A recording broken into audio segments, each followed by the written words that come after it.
All right, welcome everyone. Good morning, afternoon, whatever your schedule is.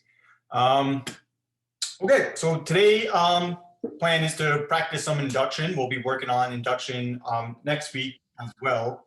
And so that's the plan for today. We'll kind of go through maybe a couple together, give you guys a chance to workshop some of these proofs with your classmates. I did post your exam one grades and comments this morning. So definitely check those out. Generally speaking, the exams were pretty good for the class. I think it was like a 77, and then with the 2-point curve, it was like a 79% average. So I'll just say, please do look over the comments. I hope you are aware that you're getting more than just a grade posted in Canvas, but I do upload an annotated version of your exam. And I think that if you're not going over those comments, you're missing some really valuable feedback and chance to improve. So please do take a look at those. If you're having trouble getting them and you're not sure how to get them, just let me know.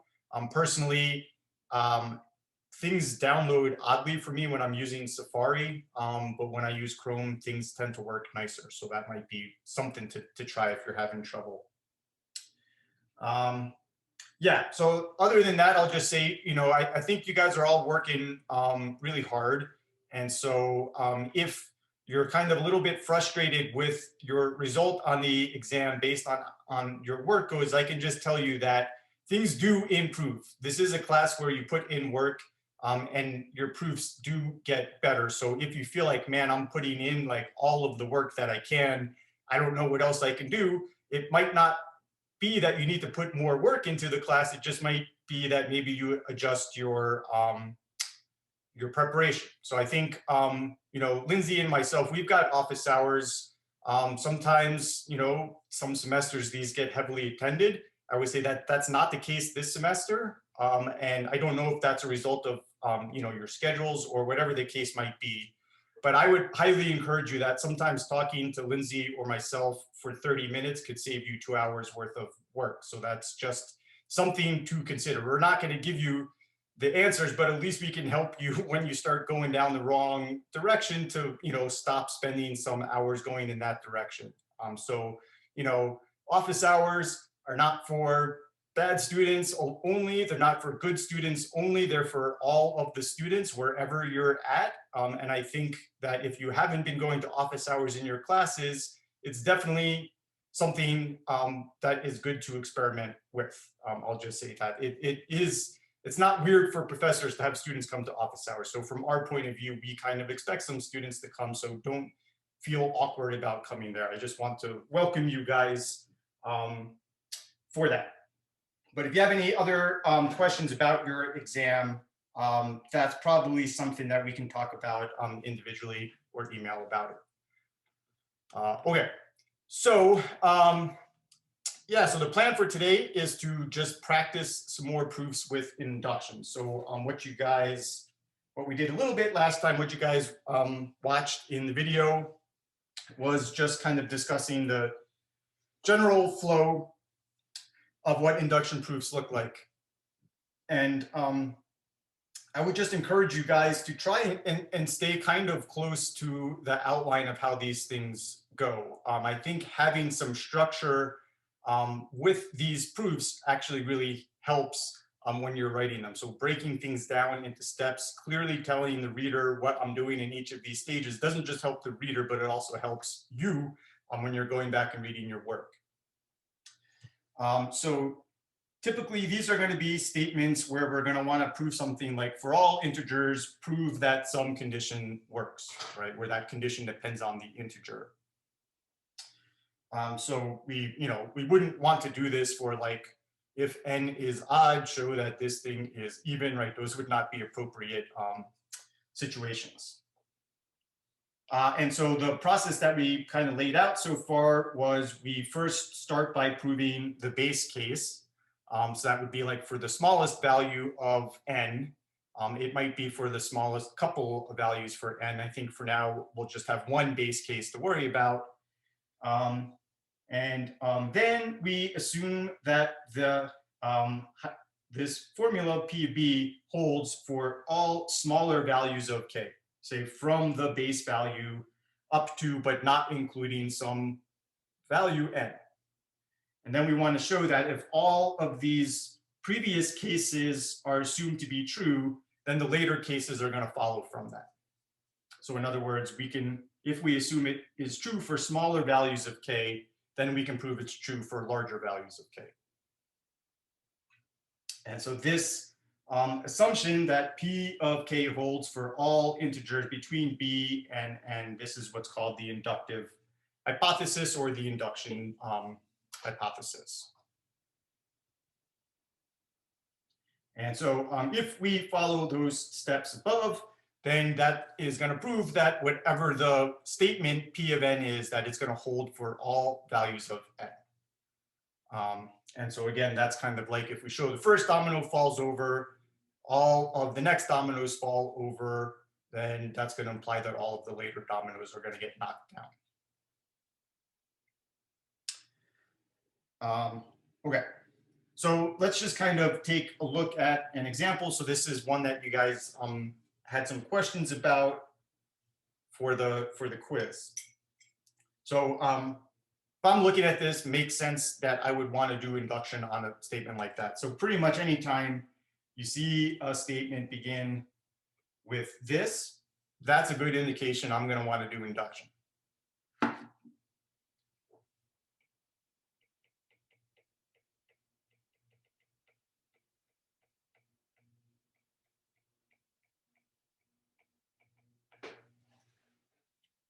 So, you know, this outline here, I think the better you stay to it, kind of some of the pitfalls you might avoid. So we definitely want to tell people what proof technique we're doing from the get-go.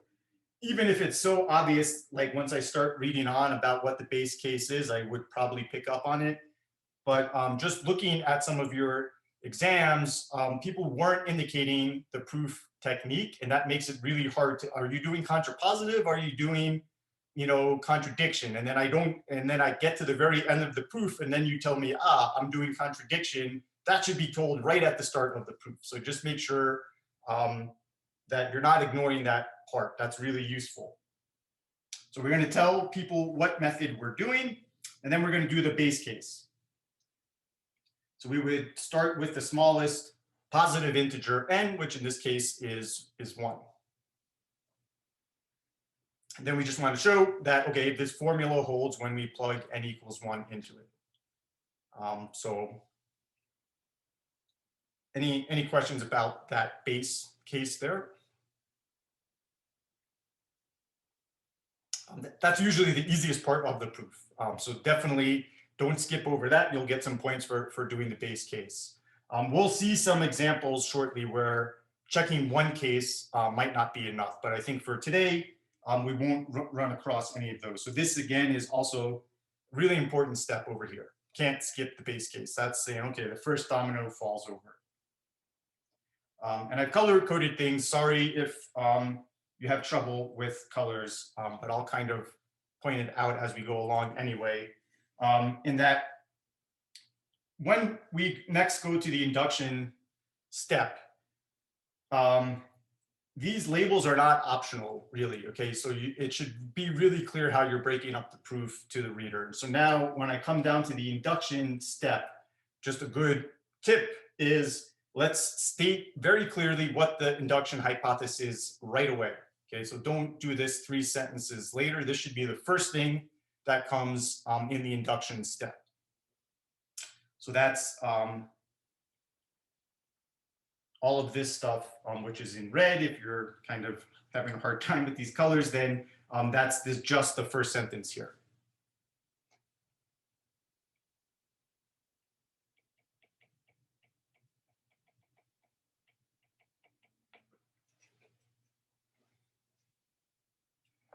And then I think this is a really nice statement to make as well, because it makes sure that it's clear to you what your goal is. The reader understands what you're going to try and do next. And this little reminder is actually helpful at probably preventing the most common mistake with induction, which is assuming the thing that you're trying to prove. So we can't assume that this is true for all values of n just yet. So this is actually what we want to show. We want to show that this is true for all values of n. And all I know is that it works for integers that are less than n. So here we're going to just state the goal of about what we're going to try and do next. And here's probably the nicest way to go about it. I can pick any value of n bigger than k. I could try to do this for n equals k plus 2 or n equals k plus 3. I just need to prove this holds for some integer which is bigger than k. So usually we just pick the next biggest integer, the next domino in the line. There might be some special cases where we might need to pick a different value for n. So just keep that in mind. But I think if you're trying to do things, the most natural thing to do would be to then set n equal to k plus 1, and then try and prove the property holds for the very next integer. So that means down here, since we're oftentimes working with formulas, it tends to be like a string of algebraic things that you want to do. And I think in those cases, this is when you're doing a whole string of algebra and it can't like fit on one line, then break it up like this. So the reason, and again, this is not like an optional style thing. The reason why is we want to show like we're starting from here and we're ending over here.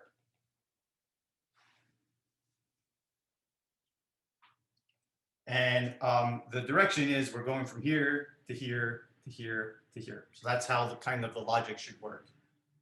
And you don't really need to tell people too much about what you're doing. It should be clear that you're just doing algebra, rearranging terms, but not changing the value of these things. So I start out by now writing out what we're trying to prove if we let n equals k plus 1. So we just come back to this formula up here. On the left side, I plug in k plus 1. So what you want to do is you're going to start here.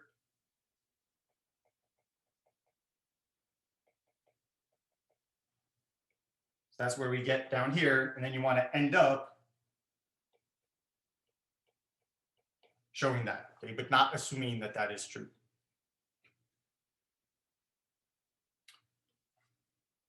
So there are some kind of similar things that you'll pick up on maybe when you're doing a number of induction problems. But so I write out the k plus 1 case, and typically what we're going to need to do is use the induction hypothesis along the way.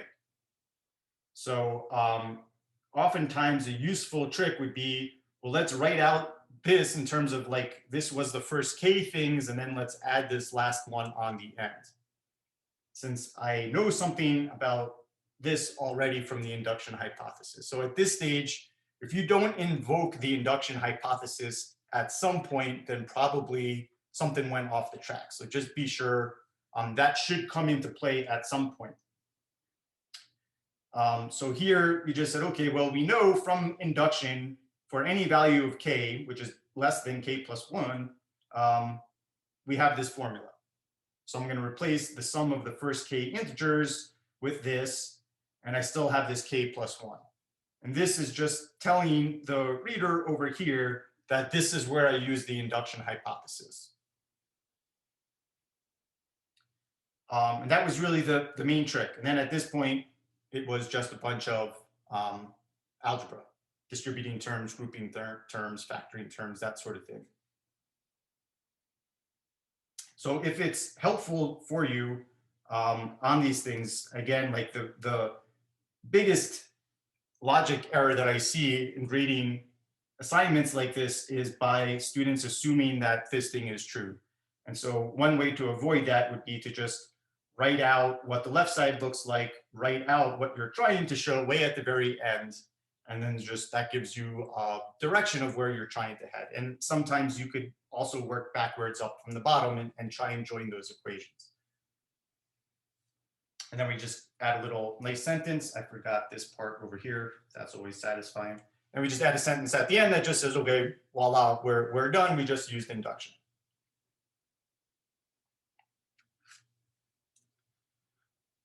Any questions?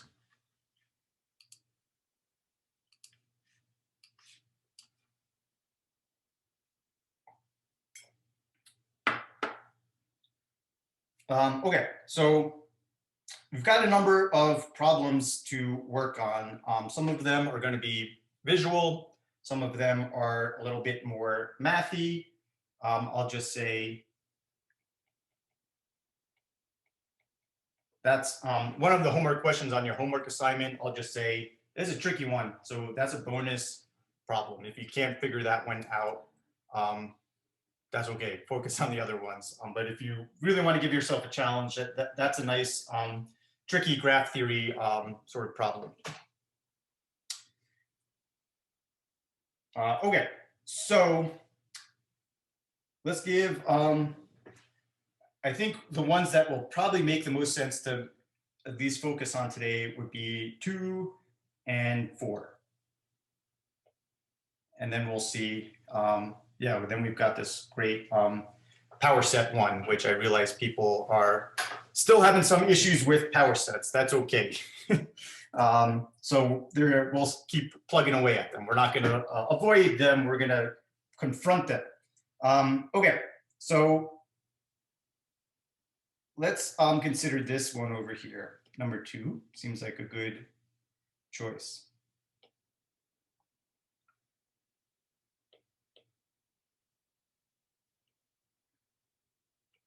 So the idea here is we've got this game. This is called the Tower of Hanoi, I think is what it's called.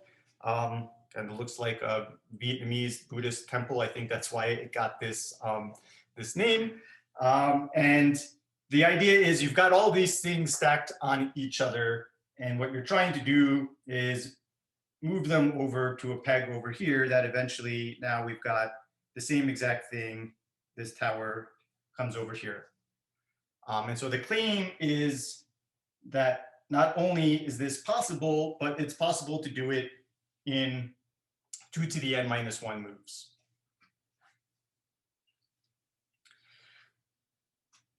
So each time we move, right, all we can do is take one disk from the top and place it on another rod. And in fact, like which one we start on, which one we end on, whether it's the left or the right or the middle, that's kind of irrelevant here. And the important thing is we can't put a bigger disk on top of a smaller disk.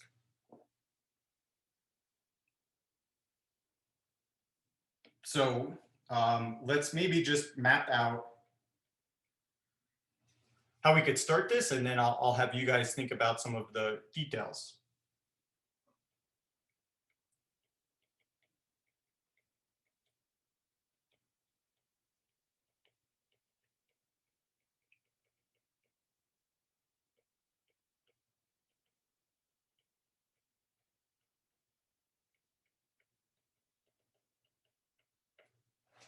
Okay, so we're going to prove this by induction on n, which is the number of disks. Maybe they're called disks and not pieces.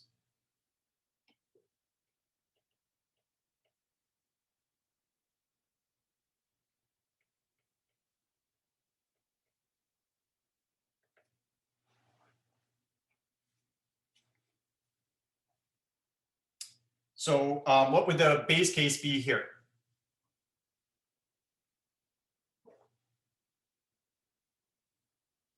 You have to move 1, right? Yeah, so base case here is we just would consider the smallest value of n, which from this we can see, okay, we're not going to consider a game with 0 or negative pieces, but at minimum, we have n equals 1. So in other words, my game now just has, I have these 3 bars. I've got 1 over there. And the goal is I want to move this tower over here. How can I do that?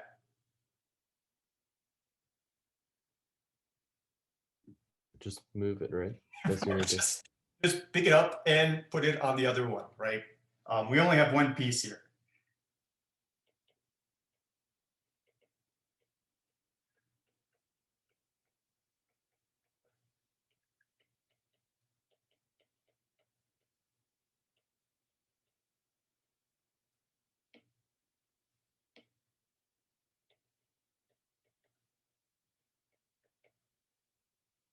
What do they call these? Rods. Okay. So we can do it. That's part of the problem. And the other part is to show that we can do this in 2 to the n minus 1 moves.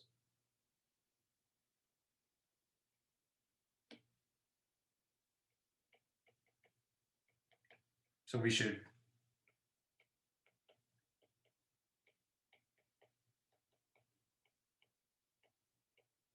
so 2 to the n minus 1 is equal to 1 when n is equal to 1, so that does it.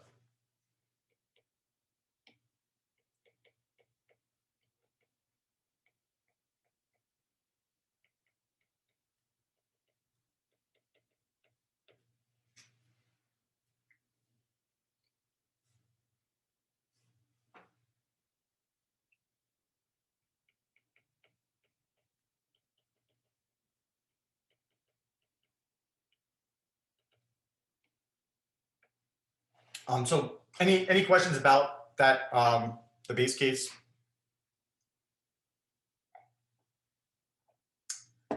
Okay, so then we'll move on to the induction step.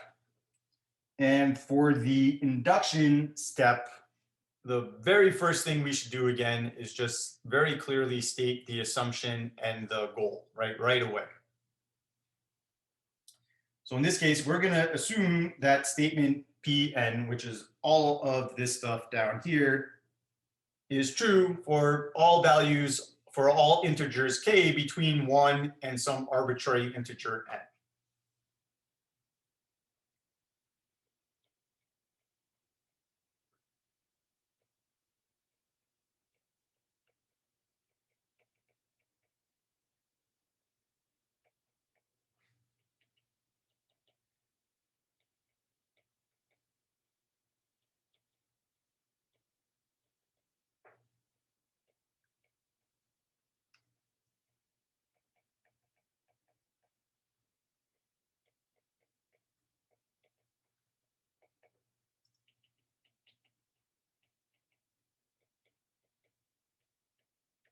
So we can say something like this. Sorry, I forgot important detail there. So now we're going to work with a puzzle that has k pieces, and we're going to assume that we can move this over to the rightmost rod following all of those rules in 2 to the k minus 1 moves for all integers k up to but not including n.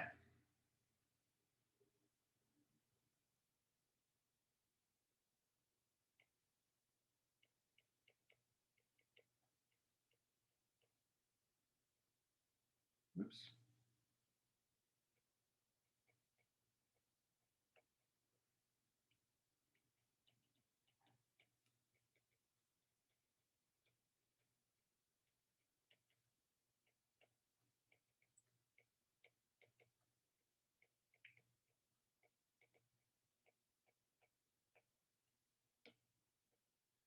Okay, and so we want to show that this holds for larger values of k is all that is saying. So let's pick the next value for k. So let's consider a game that has k plus 1 pieces on it.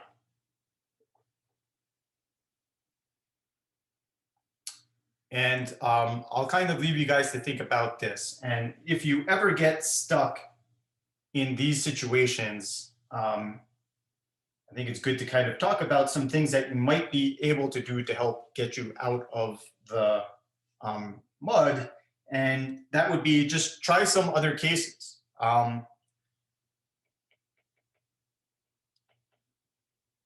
Even though we're assuming that this is true, when you try some smaller values for n, you might see how the fact that it works for n equals 1 plays a role in proving it for n equals 2. And then you might see like, okay, well, when I try and prove this, somehow I'm going to need to use information about the previous step. And that's what we did with that game on Monday that we were playing. We kind of played around with how many coins we had in each pile. And then we were able to see like, okay, here's the strategy. Player 2 just makes the game look like a smaller version, and we've already assumed they could win for smaller versions. So kind of the same idea here is that you might be able to jump right in and see how this goes, and that's great. Go for that. But if you get stuck, then just kind of repeat it and say, what would I do if n was equal to 2? Let me just try one case. What would I do if n was equal to 3? And then maybe you'll pick up on a pattern. Okay. Any questions so far?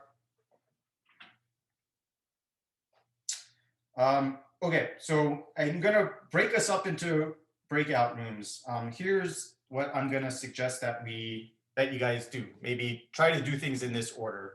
So I'd like you guys, before you think about that Towers of Hanoi game where we're moving the pieces around, try and start with number 4 and at least prove the base case.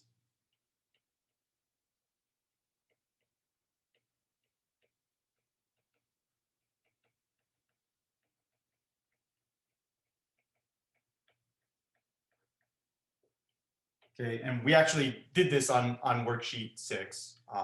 So I guess in that sense, we've done the base case, but at least state what the base case is and maybe justify that we've proven this before. But at least the base case here is not going to be n equals 1, right? We're going to start with n equals 2.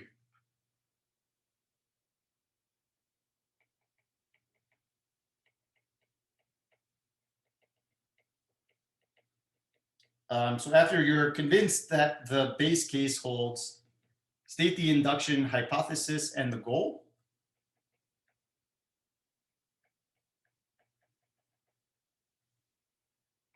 And kind of get the blueprint for that going. And then I'll say, once you have a similar looking blueprint for this question as we did for this one, then I'll just kind of leave it for the groups to think about which one do you want to prove, right? If you want to prove this tower one, then go about that one. If you prefer to work with the set one, go about that one. Maybe you'll finish up both of them. But any questions before I break this up? All right, welcome back, everybody. I'm going to duck down because I just dropped my pen, but I will be back. Okay. Okay. So let's talk about wrapping up this one first, and then I think kind of at least people were able to set up the outline for this one. Did you get to that in your room as well, Lindsay? Yeah, okay. And then we can talk about how we can complete that. So we were working with this problem over here, set this one up. And we want to think about how can we... You're not screen sharing. Yeah, that's okay. I haven't started rating it. So we were working with the, thank you, with the Towers of Hanoi problem, thinking about how, if we know we can do it for k pieces, how can we do it for k plus 1 pieces? Did anyone get, any of the groups get a nice plan for doing that?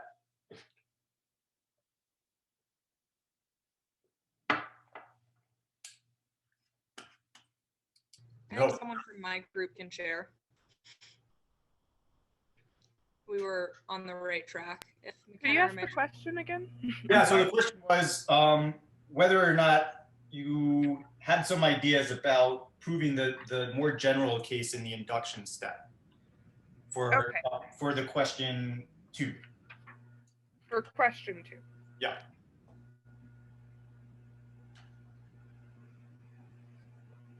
Yeah, our group never really played with the Tower of Hanoi. We were okay. Working on number 4. Good. Well, then you volunteered for that one. Good. Okay. Yeah, so these are tricky. But the idea here is like what you should be looking for is how can I use my assumption to help me prove the most general case? So let me just come to a fresh page, and let's just say we have 3 of these rods. This is my k+1 piece on the bottom, and then I've got a bunch of smaller pieces up here. And those are k pieces.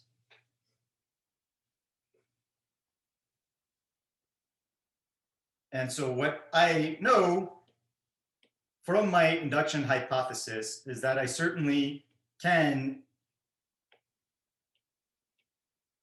if I ignore this for now, take all of these k pieces and move them, at least all of these, from here over to here. And that requires, by my induction hypothesis, right, 2 to the k minus 1 moves.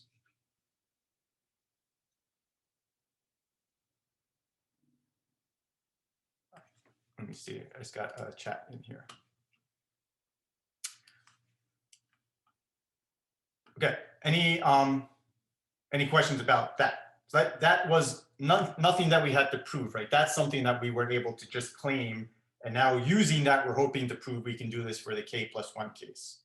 So does anybody have a problem with saying, instead of doing those moves to put it over on the rightmost thing, there's nothing wrong with saying I could just have moved it over to the middle one instead of the right one. And that still would take me 2k minus 1 moves.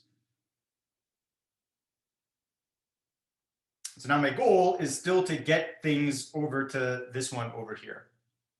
So what's one move that would probably make sense to do?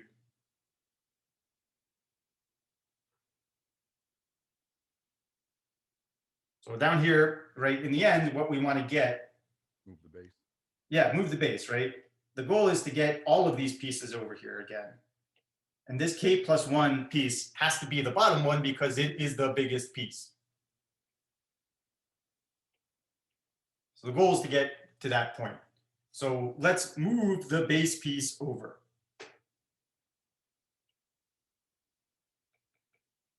And let's keep track of how many additional moves it's going to take, right? So I can take this piece and move it over here. That's one more move.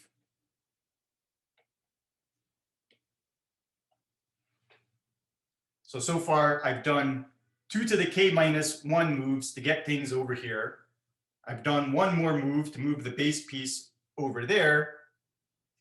And now I can move all of these pieces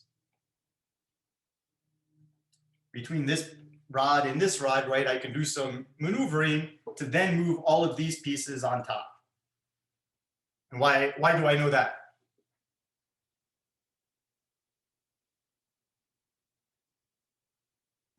Because that's the hypothesis. Yeah, that's our induction hypothesis. And that is, okay, right? The fact that this big piece is here now doesn't affect our hypothesis that I can move all of these pieces around in 2k minus 1 moves to get them all over here, because I'm not going to have any problem moving any of these pieces on top of the largest piece over here.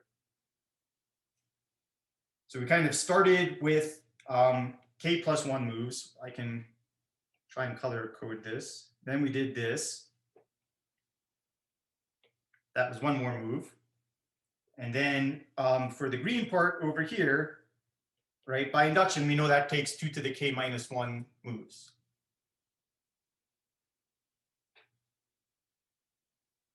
So then we can add up all of these moves and say, okay, we had at first 2 to the k minus 1. Then we had this additional move. And then we had to move everything back over.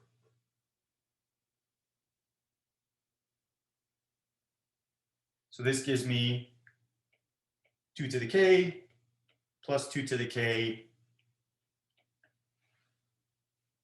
minus 1.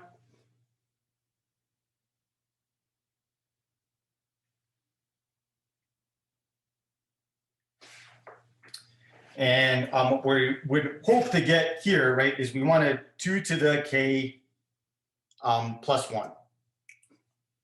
We've got 2 to the k plus 2 to the k.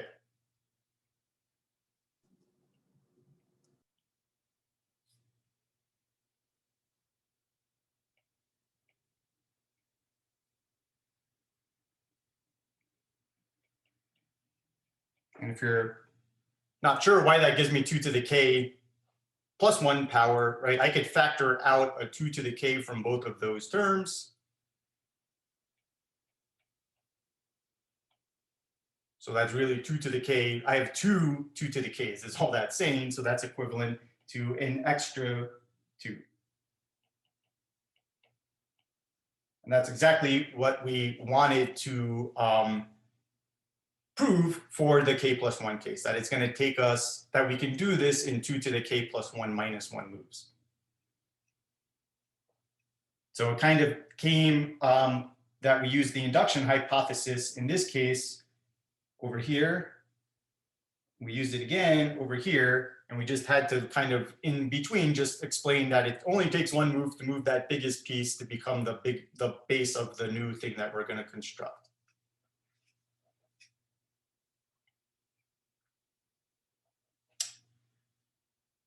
So I would definitely encourage you guys to try and write that up in your own language. I'll put up a solution for that. But what we have here is definitely not a formal proof of that. I think it's a good picture of what's going on. And including pictures in your proofs are great, actually. I like them. I'm a visual person, so I like seeing them. But the picture itself is not enough. So there does need to be some commentary to match what's going on in the picture. Or you cannot draw pictures at all and just give really good commentary. Any other questions about that one?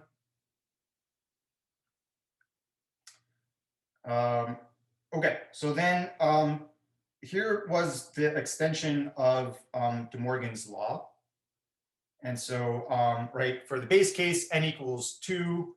I just want to say, like, we've already proven this, so we don't need to hash it out again. That wasn't the point of this. So we proved this when we did set equality. This is just called De Morgan's law. So if you wanted to prove the base case, here's a reasonable way of doing it by clearly saying, like, I know what the base case is, I know what I want to prove, but I'm not going to do it again because we've already done it. That's fine. But now we want to move on to the induction step. So let me kind of get rid of this. So at least how I set it up with some of the groups was, okay, there's the induction hypothesis. We're going to assume this is true for the AK case for all values of k between 2 and not including n.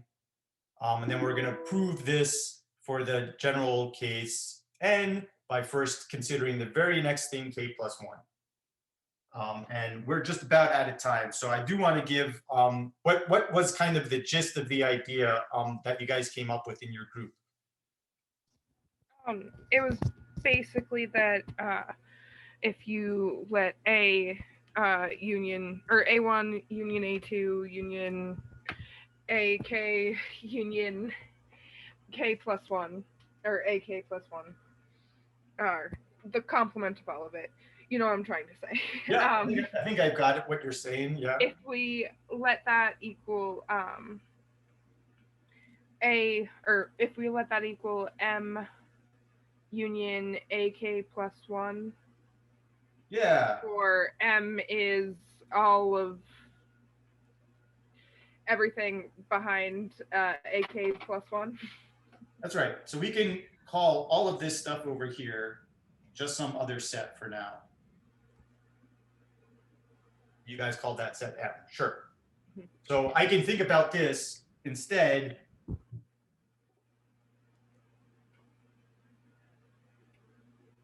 as this. So this is now like, I'll just kind of summarize this quickly for people to try and fill in the details. This is De Morgan's law for n equals 2, right? I can use De Morgan's law for that because I'm dealing with a smaller value of n. And I also can say something about m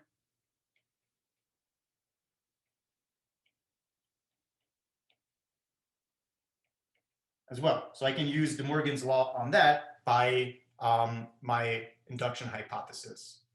So really here, you're going to try and invoke the induction hypothesis 2 times. Once on this, and then we're going to need to do it again on M, because, right, we're going to get something like this after doing De Morgan's law once, and then we're going to want to break up M and use De Morgan's law on M. But that's kind of the gist of it there. So I would definitely encourage you guys to think about how you could write up these things a little bit more cleanly now that we've got at least an idea of how to go about it. But we'll start next class just thinking about how we could formalize these 2 proofs and take a look at the others. So if you have any questions, you do have some induction proofs for homework that are due on Monday. And if you're having some trouble with them, that's fine. Just, know that, we're here to help you. So if you do have some questions, don't be afraid to reach out for some help. Otherwise, have a nice weekend, and I'll see you guys on Wednesday, or no, I'll see you guys on Monday of next week. Yeah.